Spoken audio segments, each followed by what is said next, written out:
Grâce à l'étude des séismes et des ondes sismiques, les géologues ont pu connaître la structure interne de la Terre. C'est ce qui vous était proposé dans cette activité. Ici, donc vous deviez sur cette coupe de la Terre représenter les différentes stations d'enregistrement en fonction des ondes qu'elles ont enregistrées. Donc le foyer du séisme était positionné à environ -80, -85 degrés et qui est pris ici comme référence à 0. Donc, dans un premier temps, on reportait sur cette coupe, quelques stations repères qui, sont représentées ici par des ronds orange, qui enregistrent à la fois les ondes P et à la fois les ondes S. Ensuite, il fallait reporter, les stations qui n'ont enregistré aucune onde, donc ici représentées par des plus en rouge et enfin, des stations sismiques qui enregistrent uniquement les ondes P. Sur cette, coupe de globe, on peut, comme, on l'a remarqué, voir une large bande avec, des stations qui enregistrent à la fois les ondes P et les ondes S, autour du foyer du séisme. Ensuite, on remarque une zone où les stations sismiques enregistrent uniquement les ondes P et enfin 2 zones avec, des stations qui n'enregistrent aucune onde du séisme. Donc c'est ce que l'on qualifie de zone d'ombre. Donc on peut voir qu'elle est située ici approximativement avec l'exercice proposé, entre 100 degrés et 135 degrés. Alors comment expliquer, cette, répartition et en quoi nous informe-t-elle de la structure interne de la Terre? Pour cela, eh bien, un modèle analogique était réalisé en utilisant un cristallisoire qui représente une Terre, du coup homogène. Donc là, le cristallisoire est rempli d'air et ça représente, les roches homogènes à l'intérieur de la Terre. En faisant varier donc, la direction du pointeur laser, on ne remarque aucune zone d'ombre. Les rayons lumineux peuvent parvenir sur, l'ensemble des bords du cristallisoire. Une deuxième condition a été testée avec, donc, un cristallisoire plus petit inséré au centre avec de l'eau et du colorant.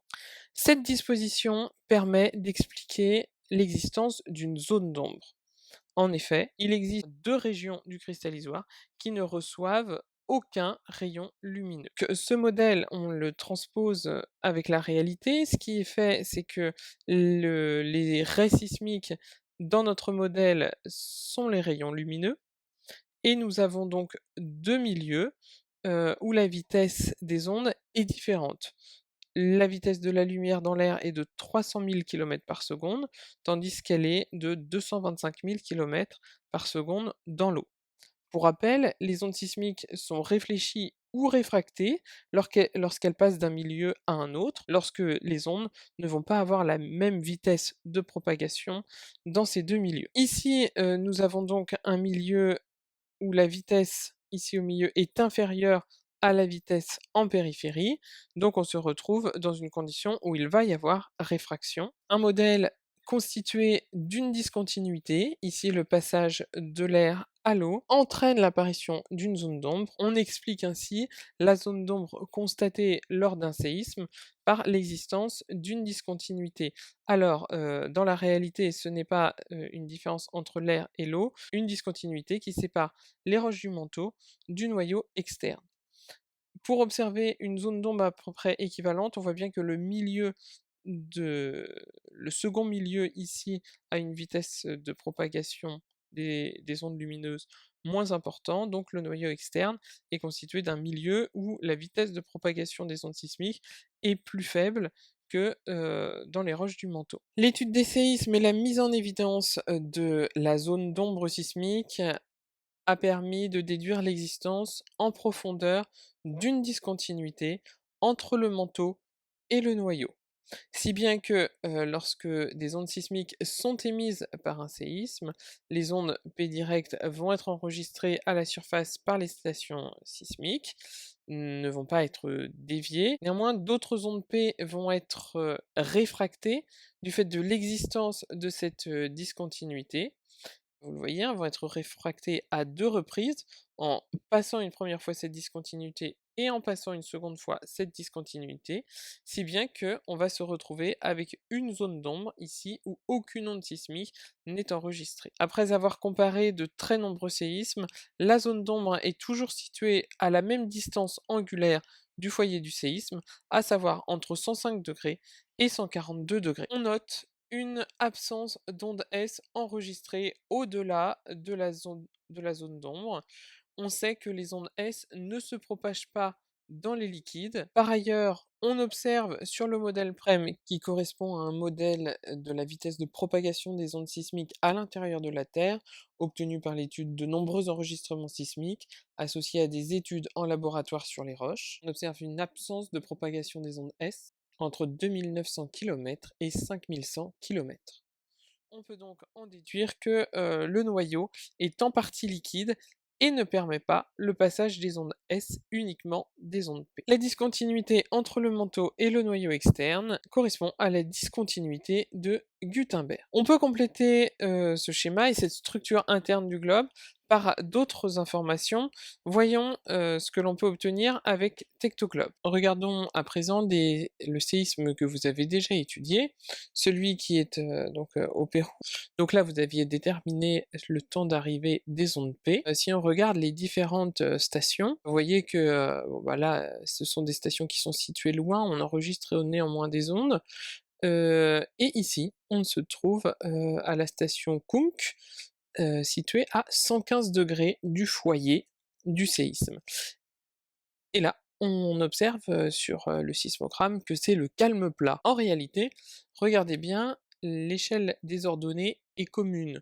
Donc si je décoche cette option-là, et que je retourne sur la station Kunk, je vais enregistrer, au bout d'un certain temps, des ondes P. Alors évidemment, ce sont des ondes P qui sont enregistrées avec, une très, très, très faible amplitude. C'est pour ça que, comparé à tout à l'heure, hein, on avait une sensation, une impression de calme plat. Ces ondes P, pour en expliquer l'origine, puisque vous avez bien compris que, étant réfractées, elles ne peuvent pas, normalement arriver dans la zone d'ombre, ici à 115°. L'existence de ces ondes P ne peut s'expliquer que par l'existence d'une autre discontinuité en profondeur, une discontinuité au sein du noyau, qui va séparer donc le noyau externe du noyau interne. L'étude des séismes permet de mettre en évidence une autre discontinuité, la discontinuité de Lehmann, qui est située à près de 5000 km de profondeur, et donc qui va séparer le noyau externe, qui est liquide, du noyau interne, solide. Cette discontinuité a été déduite suite à l'enregistrement des ondes P tardives, c'est-à-dire des ondes P qui apparaissent dans la zone d'ombre, et elles ne peuvent avoir pour origine qu'une réflexion sur une discontinuité, et cette discontinuité, c'est celle qui sépare le noyau interne du noyau externe. Par ailleurs, si on reprend notre modèle PREM, on peut constater une réapparition des ondes S entre 5100 km et 6400 km, ce qui nous permet de déduire que le noyau interne est solide. Donc quelques indications approximatives de profondeur. Notre première discontinuité de Gutenberg qui sépare le manteau du noyau externe est située à 2900 km de profondeur, et la discontinuité au sein du noyau se situe à 5000 km de profondeur environ. À présent, vous pouvez prendre votre schéma afin de compléter les informations que nous avons mis en évidence au cours du travail effectué à la maison, mais aussi du dernier TP. Justement, lors de ce dernier TP, nous avons mis en évidence une discontinuité. Cette première discontinuité, c'est le MOO, qui sépare en surface, du coup, la couche la plus externe de la croûte continentale, qui est solide, mais aussi de la croûte océanique, qui est solide également. Et donc ce MOO sépare cette croûte du manteau que l'on va retrouver en dessous. Donc le manteau est également solide. La zone d'ombre nous a permis de mettre en évidence la discontinuité de Gutenberg, qui sépare le manteau solide du noyau externe qui, lui, est liquide. L'apparition des ondes P très retardées permet de mettre en évidence une autre discontinuité, la discontinuité de Lehmann, qui sépare le noyau externe liquide du noyau interne solide. Le mot est situé en moyenne à 30 km de profondeur sous les continents et environ 7 à 10 km de profondeur sous les océans. La discontinuité de Gutenberg a été estimée à 2900 km de profondeur. Quant à la discontinuité de Lehmann, elle est environ située à 5100 km de profondeur. Nous pouvons rappeler sur ce schéma les roches ou la composition chimique de ces différentes enveloppes. La croûte continentale est essentiellement constituée de granit. La croûte océanique est constituée de basalte et de gabbro. Le manteau est constitué de péridotite. Le noyau externe liquide est essentiellement constitué de fer, tout comme le noyau interne solide. Vous voyez qu'il reste encore quelques subdivisions à réaliser sur ce schéma. C'est pourquoi vous allez travailler à présent sur la notion de lithosphère et d'asténosphère.